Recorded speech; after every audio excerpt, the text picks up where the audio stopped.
السلام علیکم۔ برائے مہربانی چینل کو لازمی سبسکرائب کیجیے گا۔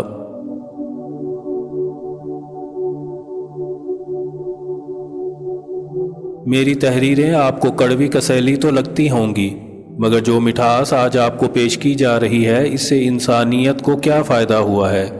نیم کے پتے کڑوے سہی مگر خون تو صاف کرتے ہیں۔ انسان کی زندگی میں ایسے لمحات آ ہی جایا کرتے ہیں جو وہم و گمان میں بھی نہیں ہوتے۔ ان کو بسر کرنے کے لیے سب سے اچھا طریقہ یہی ہے کہ ان کو گزر جانے دیا جائے۔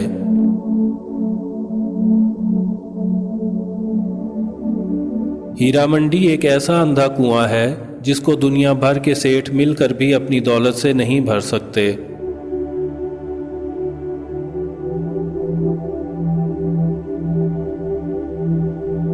چنگاری کو شعلوں میں تبدیل کر دینا آسان ہے، مگر چنگاری پیدا کرنا بہت مشکل ہے۔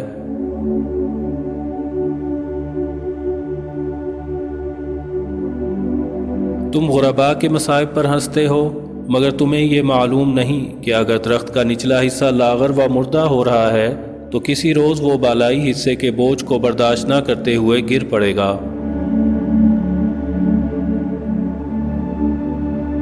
قانون کا تالا صرف سونے چاندی کی چابی سے کھلتا ہے۔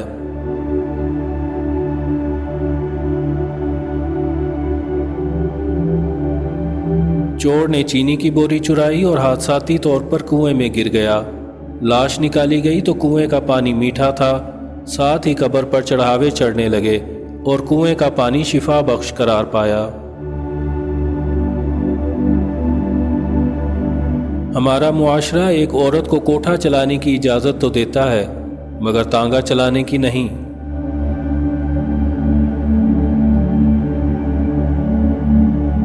جو شخص زندہ رہنے کا سلیقہ نہیں جانتے ان کے لیے زندہ رہنا بھی موت کے برابر ہے۔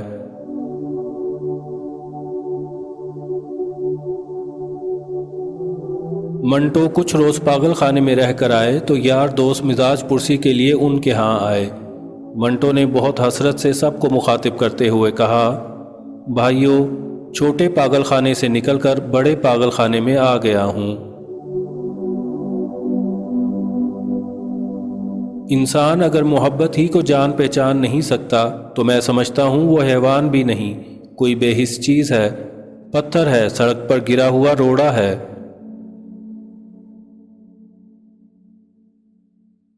عورتیں کتنی ظالم ہوتی ہیں، خاص طور پر بوڑھی، زخم تازہ ہوں یا پرانے، کیا مزے لے لے کر کریدتی ہیں۔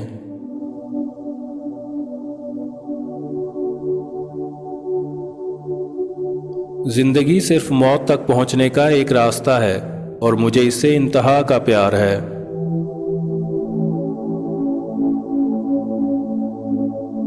عورت مرد کی محبت کو ہوس اور اپنی ہوس کو محبت سمجھتی ہے۔